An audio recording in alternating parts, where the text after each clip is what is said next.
My view is that given the terrible economic crisis facing this country, yes, we do need to get $2,000 out to every working class individual in this country, $500 for their kid. Remember that moment? You just saw Bernie Sanders actually agreeing with Donald Trump for what might be the first time and may end up being the only time ever. As we explained at the top of the show, the president held up the stimulus bill when he parachuted in at the last minute, demanding larger checks and blindsiding Republicans in the process. Turns out the president may have united Democrats along the way. My next guest, Chuck Rocha, knows Sanders as well as anyone, as he was a senior advisor for both of the senators' presidential runs. He's also the author of Tio Bernie, the inside story of how Bernie Sanders brought Latinos into the political revolution. Chuck, let's begin in California. Your friend Alex Padilla, the current California Secretary of State, has been appointed to the U.S. Senate to replace Vice President-elect Kamala Harris. Your thoughts first on the appointment, what kind of senator you imagine Padilla will become, and the significance his appointment has for Latinos within the Democratic Party. I think that he's going to be a big difference in California. And if you just think about the population of California, California is over 40% made up of Latino. But they've never had, in the history of that great state, a Latino serve as a U.S. senator. So this pick is not only smart and historic, but it's the right thing to do to have the right representation in the state. And what the governor did was make a bold stand. Now, Alex Padilla had already been proven statewide. He'd already been elected by the people of California to serve as Secretary of State. So this is a natural progression for him to make the next step in his career. You know, Alex is a son of two immigrants from Mexico. So his story is like the many immigrant stories in America, but it's also the success story of many immigrants in America. And I think that representation really does matter in the U.S. Senate that is mainly white, male, and pale.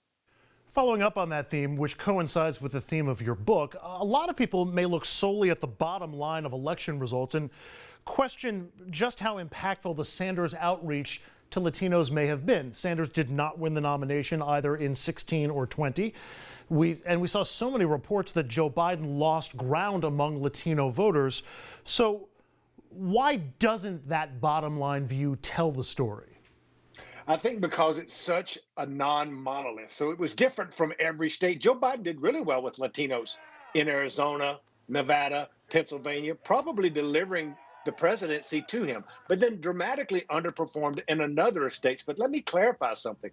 Joe Biden did good Latino outreach. Was it great? Could it be better? Absolutely. But there was a dramatic drop-off below Joe Biden at the congressional level, at the Senate level, and with the associated super PACs. That's where there was almost no outreach. And because Donald Trump and Republicans started early investing in our community, you saw the repercussions of that in places like Miami-Dade and in the Valley in Texas. Chuck, this is the week for reflecting on the year that was, and I'm curious what 2020 is going to look like in the rearview mirror for progressives and Bernie backers. Like every other Democrat, the number one goal of the year was accomplished, defeating Donald Trump. But in his place is going to be a president who's already said he wants to take a more moderate tone. We've already got moderates rejecting progressive priorities, even if Democrats win the Senate. Even the House Problem Solvers Caucus might be able to tip more legislation with greater ease than the Progressive Caucus. All of this feels like the ingredients of a missed opportunity for the progressive movement in 2020. Do you think it was? I don't think so. I think that you have to have many aspects of the Democratic Party pulling and pushing the Democratic Party to be the party that they want. Now, who is the they?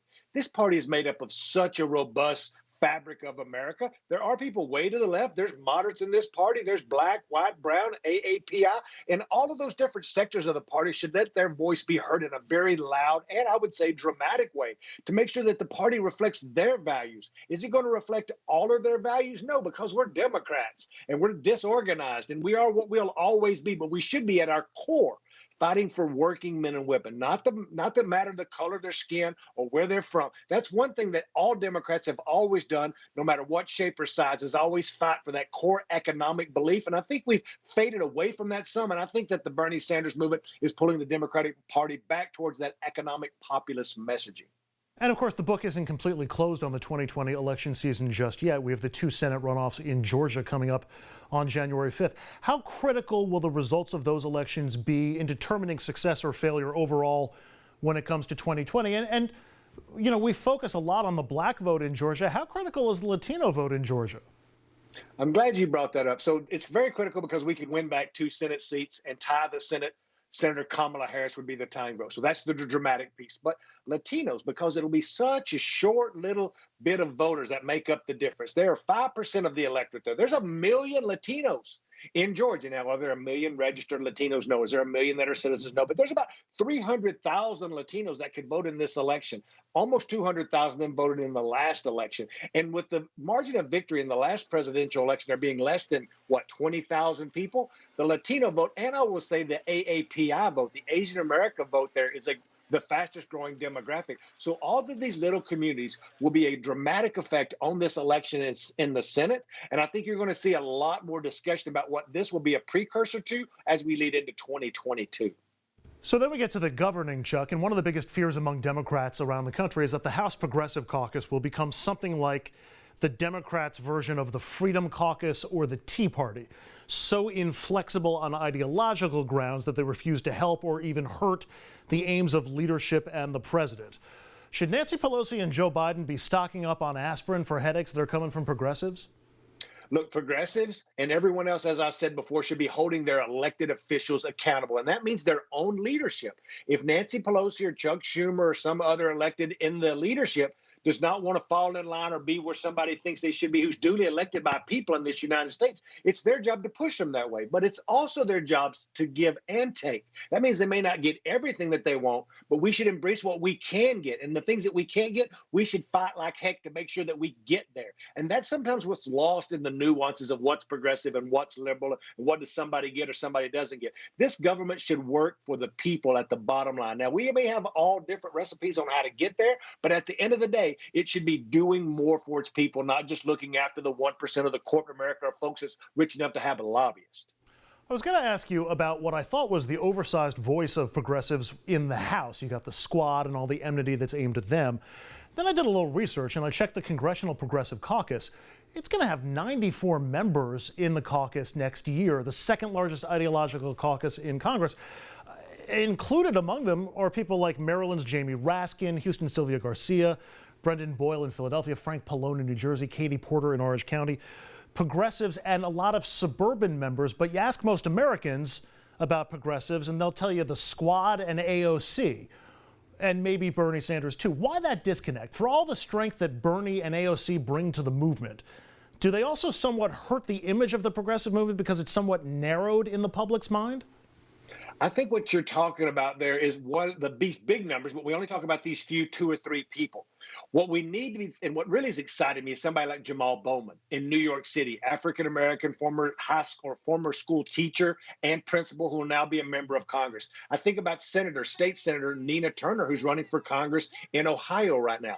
People of color tend to be more progressive because they want this economic populism. They understand the importance of the government.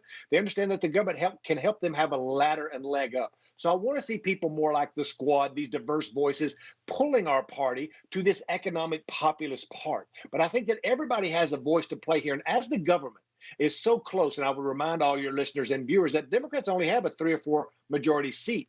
And with Joe Biden picking many of them for the cabinet, it gets even thinner. That means even all of these voices become even that much more important. And I think you're going to see these lines dramatically start running in parallel with little groups pushing back and forth, which is actually how this democracy is supposed to work. Got a tough one for a veteran of 2 Bernie Sanders presidential campaigns for you, Chuck. For 5+ years, Democrats have been looking at Republicans like they're the mother of a child who refuses to behave in public, a sort of get your problem child under control. That child being Donald Trump, and it never happened. But a version of that kind of happened to Bernie Sanders this year. He won and he tied Buttigieg in Iowa and New Hampshire. He won Nevada, but it felt like the entire party decided that they were too risky. So Biden won South Carolina and was off to the races after that. And this wasn't that anybody disliked Sanders personally. It was really his policies that were being rejected more than his personality. Is that a fair assessment? And what does that say about the acceptance of the progressive agenda within the Democratic Party? Or was this just, was everything in 2020 just based on fear that Trump might win another term? I think it's both. I wish it was as pure as what you're saying or just one side or the other. Both things you described, I was in the trenches. I saw what was happening, and I also saw the polling. Bernie Sanders was set up to be the nominee. the field dramatically collapsed on purpose to get behind one person, Joe Biden, because they thought he had the best shot of winning. Even though I had polling numbers saying that Bernie Sanders would have performed as good as Joe Biden, you had certain people within certain parties and certain states who just didn't think Bernie Sanders was electable.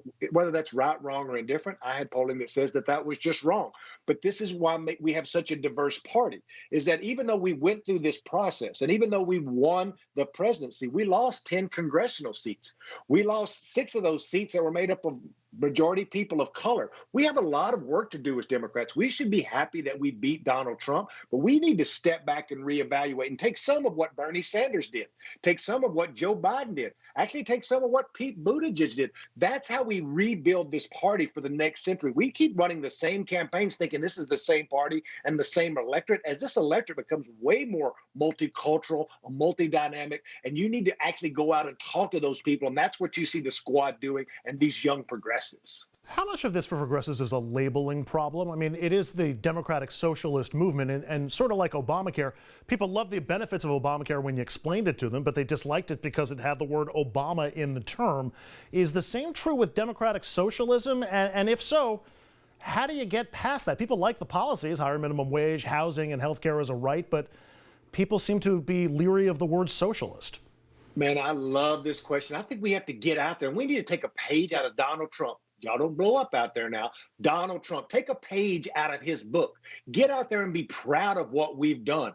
Be a little bit more on the offensive instead of so much clutching our pearls and being on the defensive. Let's be proud to talk about the minimum wage and wanting to raise it. Let's disband all of this rumors about communism and socialism and stand up and go, no, no, no, no. What I'm talking about is giving real people a voice where they work and where their government should be actually working for them. Bernie Sanders won every county in the Valley where you saw Donald Trump double and triple overperform with Latinos. Now, how can Donald Trump and Bernie Sanders both win the same electorate of people? Well, the way you do that is you go down and you talk about economic populism and the system being rigged, and that's how you get through it. Final question for you, Chuck. I'm looking forward to 2021 in a big way. I think it could be a unique year for our country. It's been decades, generations since everyone in the nation was impacted by something the way that COVID has impacted us. And it may change what people prioritize after being denied so many things for so long. People may just want the tools to live their lives and live them better. That seems like it plays into progressive priorities, which are focused on ways to have government improve quality of life. Could there be a moment here? Is there a way to turn COVID into a push for universal health care or the right to a home or other progressive agenda items? And how do you go from point A to point B? It's spiking the football. It's making sure that you go out and you talk about it and you own your victories.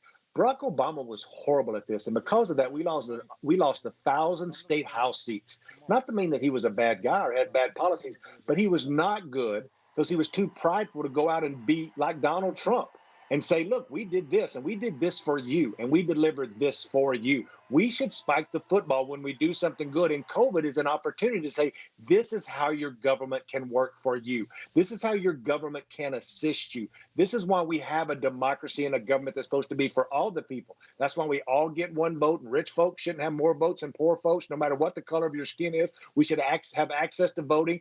And this is the point where if I was driving this narrative, if I was driving this as a national consultant to some political party, I would say we got to be out in front to own this and be tough and be strong and be proud of what we're doing, because what we're doing is on the right side of history when they've had Donald Trump on their side of history. Chuck Rocha is a former senior advisor to both Bernie Sanders presidential campaigns. He's also the author of the upcoming book, T.O. Bernie, the inside story of how Bernie Sanders brought Latinos into the political revolution. A terrific conversation, Chuck. Thank you so much. Happy holidays. Have a very happy new year. Thank you. And up next, control of the Senate is at stake as we're now just over a week away from runoff election day in Georgia. After the break, the latest on the races and a report from on the ground.